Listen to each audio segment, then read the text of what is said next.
What is Tennessee's Power Five conference desirability? Meaning, how much is it worth to get Tennessee to jump in to this arms race in terms of the Power Five conferences? Tennessee's not leaving the SEC, but how much value does Tennessee bring? It's an interesting question. That and a whole lot more here on a Monday, Locked On Vols.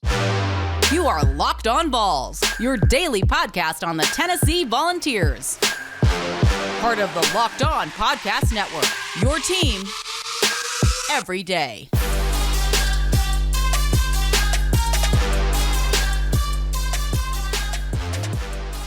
What is up, everybody? Welcome into it. This is your Monday Locked On Vols, and I am your host, Eric Kane. Today's episode is brought to you in part by LinkedIn. I'd like to personally thank LinkedIn Jobs for making this the official college football recruiting sponsor across the Locked On College Network. LinkedIn Jobs helps you find the candidates that you need to talk to faster. Post your job for free at linkedin.com/lockedoncollege. Terms and conditions will apply. All right, so we've got an interesting topic here coming up for today. How much value does a team like Tennessee bring to a Power Five conference, to the SEC?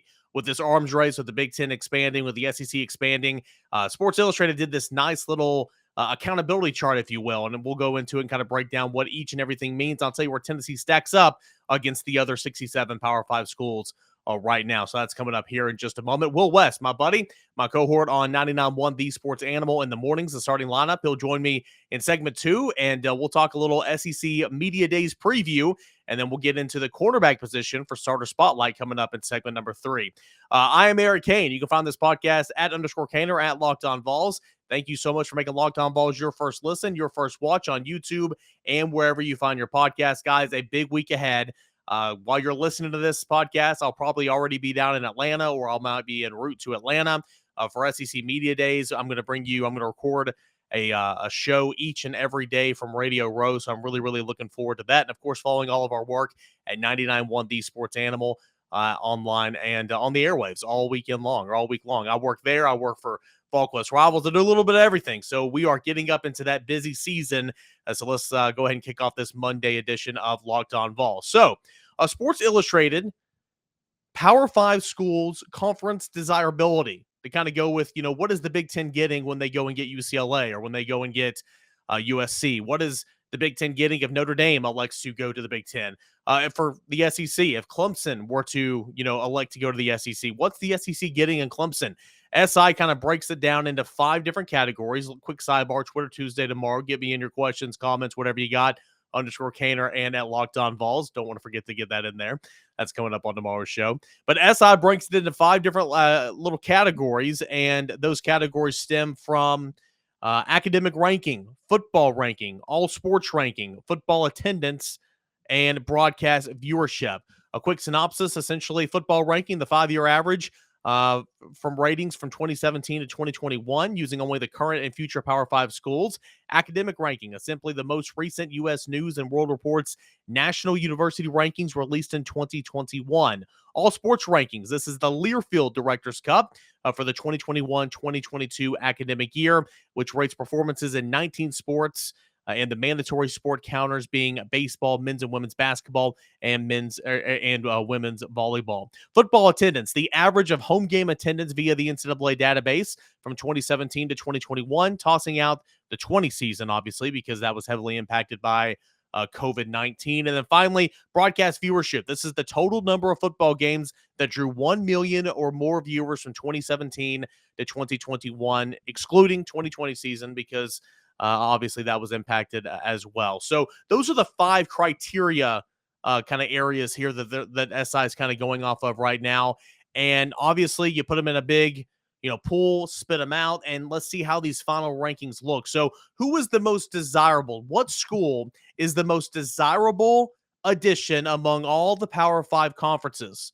All right, keep in mind, some of these schools are already in a Power 5 conference. They're not leaving anywhere. Take Ohio State, for example. Ohio State, when you put it in the churner, comes out to be the number 1 desirable program, essentially, in the nation.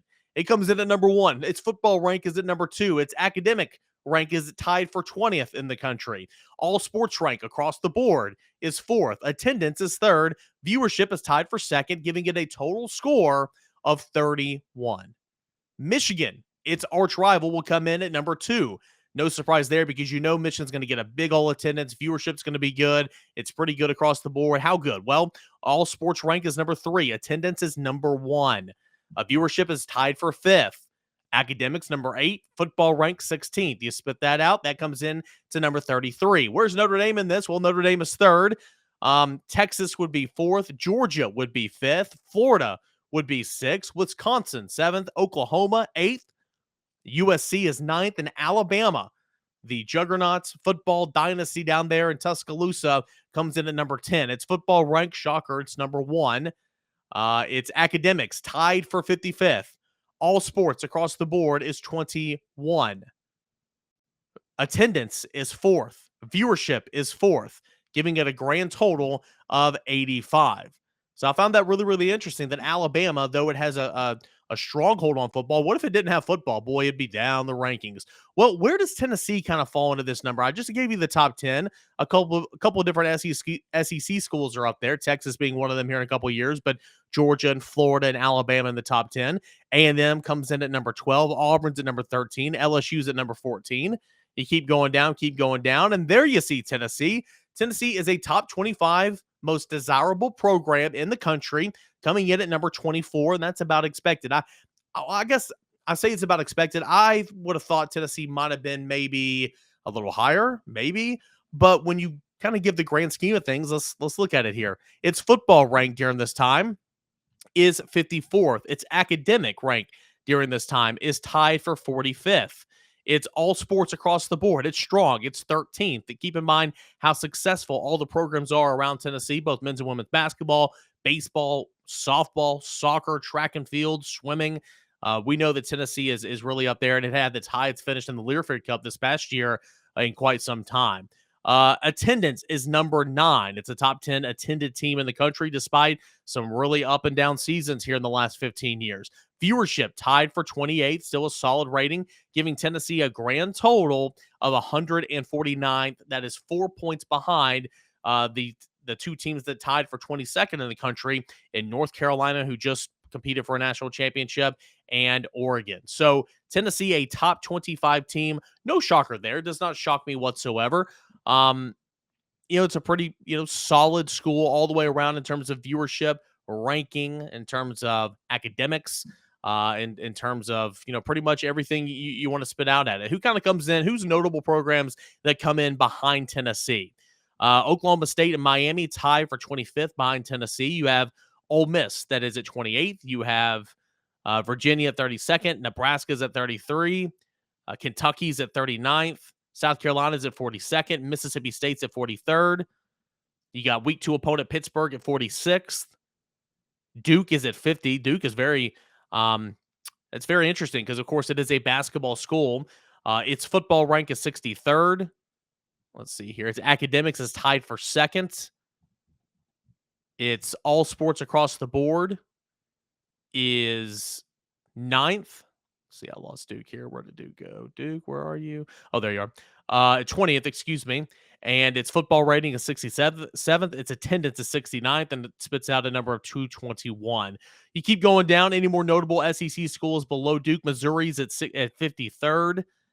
You've got UCF coming, new to the Power 5 game, right? Is tied with Louisville at 55th. Vanderbilt at 63rd. Rutgers is at 65th. Cincinnati, a college football playoff team this past year, is at 66th. And then Houston comes in at the very bottom, all the way down there at 69. I said 67 earlier. It is 69. So interesting little exercise Sports Illustrated did. Again, it calculated each school's Power 5 desirability by 5 different little sections: broadcast viewership, football attendance, all sports ranking, academic ranking, and football ranking. And Tennessee Volunteers are a top 25 team in this metric, coming in at number 24th in the country. So about what we expected. Thought it might be a little bit higher, but no matter what, any way you want to spend it, even though the past 15 years in terms of football has been just a complete crapshoot, right? Tennessee, that Power T, is still a brand that is recognizable. It still draws people through the gates. It still turns the TVs on for millions of people throughout the country, especially here in the southeastern, portion of the United States. Tennessee still carries a whole lot of weight, and that comes as absolutely no surprise to me here when reading this exercise by Sports Illustrated. So we will come back, and speaking of the power T and kind of what it brings to the table in terms of college football, SEC Media Days gets kicked off this week down in Atlanta, Georgia. I'm going to be down there getting you as many interviews and different types of information as I possibly can. So you want to be tuned in to this podcast, Locked On Vols, every single day this week. But that is coming up next. I will meet with Will West. We'll bring Will West on the show. Will West of 99.1 The Sports Animal, the starting lineup, a guy I work with in the morning. He has attended SEC Media Days probably 10, 15 times. And so he's going to tell me, stop by and tell me some things I need to be on the lookout for this year. But first, I want to tell you about LinkedIn. As the sun comes out and small businesses are getting back in business, LinkedIn Jobs makes it easier to grow your team. LinkedIn Jobs helps you find the people you want to interview for faster and for free. Create a job post in minutes on LinkedIn Jobs to reach your network and beyond to the world's largest professional network of 810 million people. Then you can add your job and the purple hashtag hiring frame to your LinkedIn profile to spread the word that you're hiring so your network can help you find the people to hire. Simple tools like screening questions make it easy to focus on candidates with just the right skills and experience so that you can quickly prioritize who you'd like to interview and then ultimately hire. It's why small businesses rank LinkedIn Jobs #1 in delivering quality hires versus leading competitors. LinkedIn Jobs helps you find the candidates you want to talk to faster. Did you know that every single week, nearly 40 million job seekers visit LinkedIn Jobs? Post your job for free at linkedin.com/lockedoncollege. That's linkedin.com/lockedoncollege to post your job for free. Terms and conditions do apply. All right, got my good buddy Will West on here on Locked On Vols. He's my cohort in the mornings over at 99.1 The Sports Animal for the starting lineup along with Tyler Robbins. But Will West, you're also an SEC Media Days veteran. How many years have you gone to SEC Media Days? I want to say I've done 11 is how many I've done so far. 11 wow. SEC Media Days. 10 or 11, I don't remember. I didn't do last year. I think last year actually would have been 11, so I think I've done 10. Okay. So I remember last year before I went for my first time, you came on and you gave me some things to be on the lookout for and some advice and everything. So I got all that firsthand experience. I saw all the bloggers from Alabama, heard a bunch of stupid questions and everything. In your experience at SEC Media Days as a media personnel covering the event, what's kind of your favorite thing? Honestly, it's the chaos is the thing I like the most. Now, that has kind of been diminished a little bit since ESPN's taken this over. No. So ESPN took it over, and I think they were trying to help. But when the SEC Network happened and ESPN they kind of took over Media Days, right? And it went from being just this carny level event, like it was almost like a state fair for college football. It was just buck wild, like nonstop buck wild. But when ESPN took it over, they made it like an insurance convention. And then so they've tried to go back and create some of the fun, but it's hard for suits to do that. You know what I mean? I just don't think that they know how to organically create that. No. So I think that it's not the same as it used to be. Now, Atlanta is very different. It's in Atlanta this year. One, your keys at the Omni Hotel are not going to work. Repeatedly, I had to go 5 times, I want to say, in the 4 days we were there, that my key just stopped working at the Omni. And it happened twice in the middle of the night where, like, I'd go work out. Like, I'd get up at 3, go work out, have to be on the air at 6. And so, or 3 or 4. And I go and think, okay, I'm going to shower, then I'll go downstairs and we'll do the show. And there was no one at the front desk. It was unmanned. So what we got to do is walk over to the CNN Center, get a security guy to come over and like try to figure out how to make you a key. And so it was just one day I just did it sweaty from the middle of Radio Row. Like that's when I'm just beating on the door. I'm saying sorry, whoever. Yeah, it was not ideal. I'll just say that. That happened. But in Atlanta, it's different. So in Hoover, there's if you've never been to the Winfrey Hotel in Hoover, Alabama, or to the mall there. You have the hotel and you walk into the mall to the lobby, and fans will be there in the lobby waiting. And then you have 2 escalators over to the right at about 2:00 when you walk in the building, and they take you up to this area where there's kind of a large entrance area to a bunch of different ballrooms. And each of the rooms they go into in Hoover, like the players, the coaches, the media members go into, are in the different ballrooms that are there. And then you have the College Game Day set that's in the middle of it, right there, and they got the hallway between all of them. In Atlanta, it's not like that. It's literally like a hallway like we have at the office, and then it leads to different rooms. And so you don't have access to anything. And so it's just everybody stuck in this hallway, and then Radio Row's like all in one ballroom instead of Radio Row being like a row. Yeah. Like it is when you're at Hoover or you're at the Super Bowl or something like that. It's all in one big ballroom. I remember one time Ryan McGee, the year we were in Atlanta the last time, Ryan McGee came up to us after doing a hit because he walked in and like 8 different stations were like, "Hey Ryan, will you come on with us? Will you come on with us? Will you come on with us?" Right? And he's like, he just looks at us and says, "God dang, boys, this ain't a Radio Row. This is the Bunkhouse Stampede." And it kind of is. And it really is that. And so what you get is a lot of players and coaches are afraid to go in there a little bit. Now, we did have a lot of people that were willing to speak. Like, it was interesting who was willing to do that versus who was willing to do the Radio Row when it's Radio Row. Kirby and Georgia and those guys willing to do it. Mississippi State, they were willing to do it. Tennessee was not.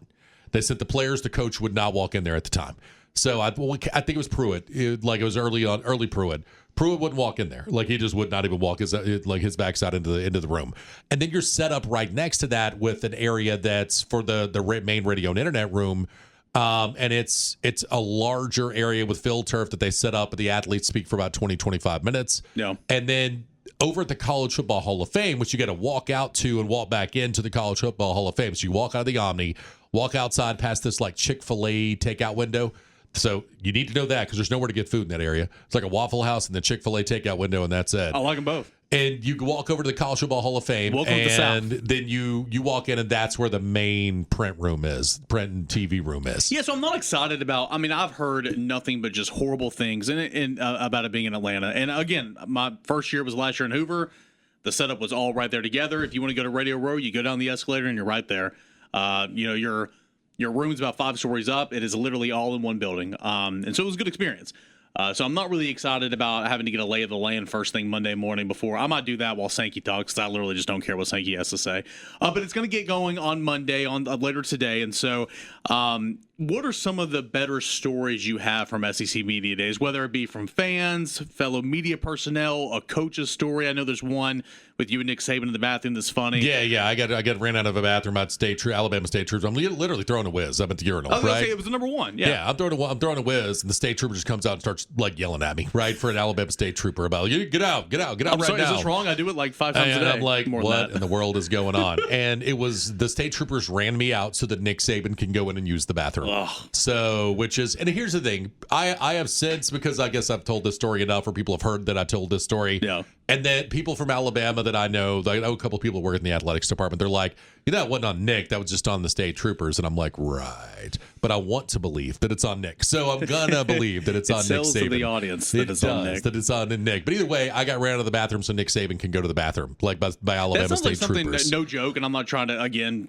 sell to the audience here, but that sounds like something Butch Jones would do. Yes. Yet it's like, okay, and who are you? To be self-important. Nick Saban. Yes. Yeah, exactly. Like Nick Saban, get it. Butch Jones. Nick Saban is important. Butch Jones wanted to be important. Yeah. So, no, you're right. That does sound like something Butch would do. It was, there was the day that Hugh Freeze, the day that it broke, the Hugh Freeze that they had been calling, the cell phone had been calling an escort line in Tampa. That was the day he was speaking at SEC Media Days. And so it all breaks, and we know Hugh's going on stage in an hour. And I'm like, surely they're not going to bring him up there, right? Oh, they did. And he invoked the name of the Lord. He just kept talking about it. I just love Jesus, y'all. Just to let y'all know, me and Jesus, like this, we're close. And so almost like trying to say the name of the Lord as much as possible to keep people from asking him, "You like prostitutes?" Right? Yeah. Like, just to ask that question. Of course, everybody just waited, and he filibustered as long as he could. And finally, he's up there, and you can see him, and he's literally trembling. Yeah. And it's just like, oh my gosh. So then it goes to questions. I don't even remember who got the first question, but of course it's about him and Hookers, right? This is the first question. I really honestly thought he was going to cry, but he finished it up for about 15 minutes. But that day you could feel, because it was just like a normal day there. Yeah. And then the story breaks, and I see everybody on Radio Row showing each other their phone, and everybody's like aghast at what happening, clutching their pearls. And then we're like, and Hugh has to speak in front of 1,200 people in an hour. So last year is when the news broke that Texas and Oklahoma are joining the SEC. That was at SEC Media Days. I was sitting on Radio Row, like you're saying, I saw people, pointing at their phones, surprised look on their face and all that. So are we going to get big news that breaks? We talked about this on the starting lineup. I think you and I are a little bit different on this. I said probably not, because I don't think the SEC, is done expanding. And I know the report came out earlier this week saying that it looks like they're going to step back for right now. But there's always something that breaks, not like the magnitude of last year or with the Hugh Freeze and prostitutes. What's going to break? Is there going to be scheduling announcements? What's going to be the big story this week? I think the big story this week is going to be The big story this week, I think they will announce the new scheduling model. Okay. I think they will also announce that they're doing away with divisions. So I think I think that'd be cool. Yeah, which I think both is going to happen. Yeah. And so everybody else has kind of done it already, except the Big Ten and the SEC. The ACC is going to do it. The ACC is going to do it. We know. I think the Big Ten hasn't figured it out if they're going to or not. The ACC is going to do it for a 4-year window and then revisit. Yeah, which I'm sure to see if it works out. Yeah. But honestly, to see if they can maximize money doing it in a different way. Yeah, let's be real. But I think we get that announcement, so I think that one will be there. It's not as big, but you're right. Here's the thing: the news that gets broken. That's always a big deal at media days is something someone wants to leak. Like it was presumably Houston Nutt's legal team that leaked the story about Hugh Freeze because Houston Nutt was suing him at the time. And from what I'm told by people that worked around Ole Miss at the time, they should have. Like Houston Nutt should have. Because I think I've told you, I had people that worked there that reached out to me and said, hey, just so you line up on this the right way with this NCAA stuff with Ole Miss, it all happened under Houston Nutt. Hugh, this isn't going to be about Hugh. And it was all about Hugh, right? Yeah. The whole thing was not Houston Nutt. And so, but then the Texas-Oklahoma thing. That was, from what everyone says, Texas A&M was mad that Texas was coming in, so they leaked the information out. Who leaks what out that people are talking about? Who's disgruntled? And that's what you're always looking at in the SEC is it's not, that's what makes media days so great. It's what makes the SEC and college football so great. It's not the news you intend. It's the news you didn't want to get out that breaks. Yeah. That's what makes it so unbelievably juicy. So news or talking points that we know every player, every coach is going to be asked about so many times is expansion and name, image, likeness. Yeah. Which one is brought up more to coaches?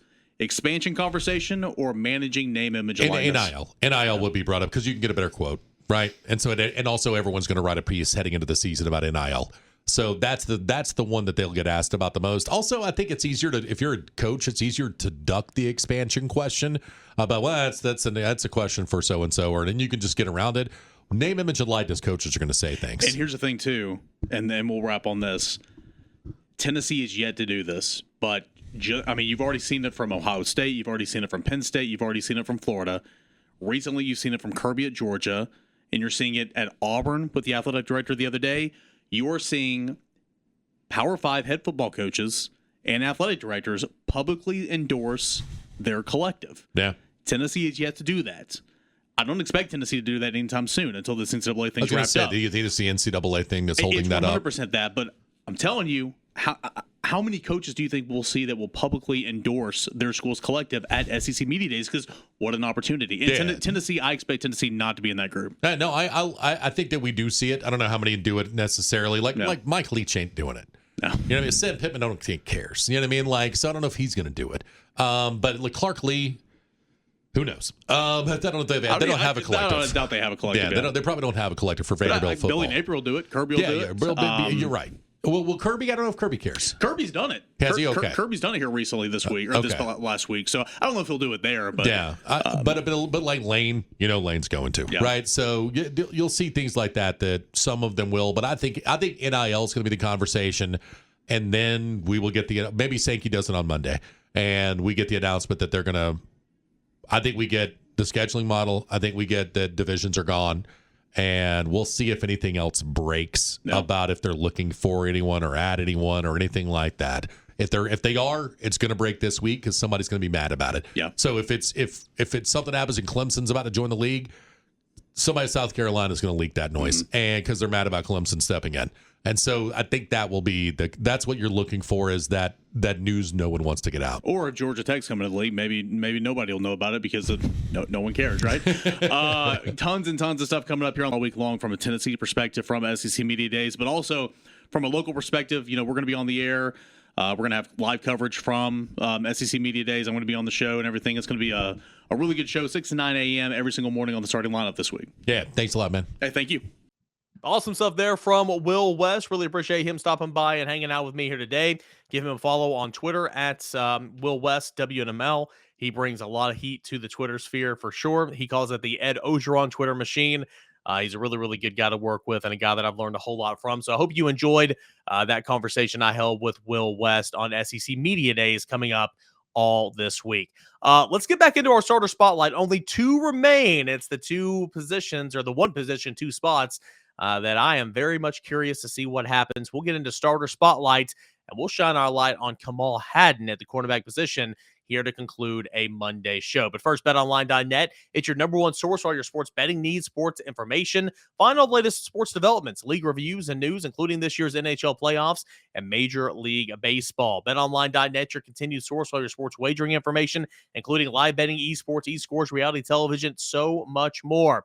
And it remains the best spot for all your sports scores, podcast news this season. BetOnline.net's the fastest. It's the easiest way to check in on all your favorite sporting events, including MMA, boxing, golf, PGA, both live as well. Head on over to the website today or use that mobile device. Learn about all the latest trends and all the action. BetOnline.net, it is where the game starts. We got one final segment left here on this Monday edition of Locked On Vols. I'm your host, Eric Kane. So glad that you guys have decided to spend some time with me here to begin this new week. I know a lot of you guys are busy. You're in your cubicles at work. You're on your way to work. Maybe you're in the gym. Maybe you're doing some yard work. Maybe you're fishing, whatever the case may be. Really appreciate it that you decided to take the time to spend listening with us here on Locked On Vols. Big week coming up, guys. I keep on saying it. SEC Media Days. You're going to want to be subscribed. If you haven't, subscribe to the YouTube channel. Please do. You can find this anywhere you can possibly get podcasts. You can watch it on YouTube. So please subscribe on YouTube as well. Twitter Tuesday is coming up tomorrow. Any questions you guys may have, we'll still do Twitter Tuesday tomorrow as well. But let's get into starter spotlight and let's talk Kamal Hadden. All right. Kamal Hadden is a guy that transferred to the University of Tennessee.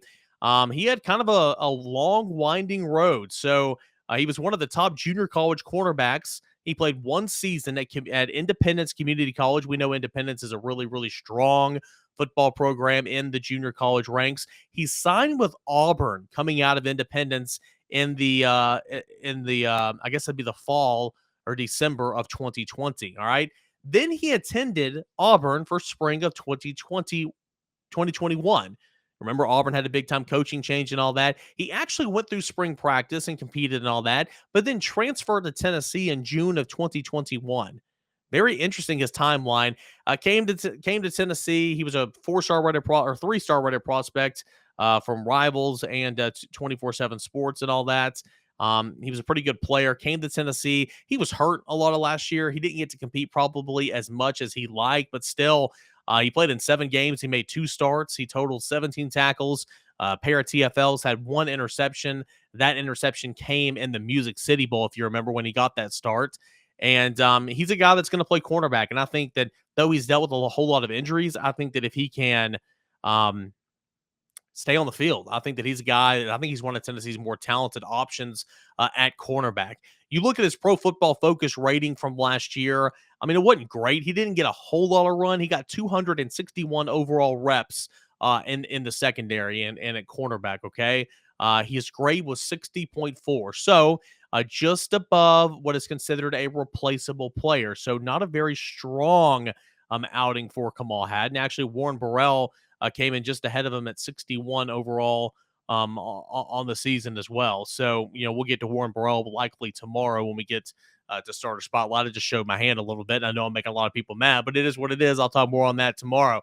But you got Kamal Hadden. He played against Ole Miss. He played against Alabama. Played really well against Alabama. He had a total of 88 reps against Alabama, and he graded out at 73.4. So I thought that was a really strong game for Kamal Hadden against Alabama all the way back in October.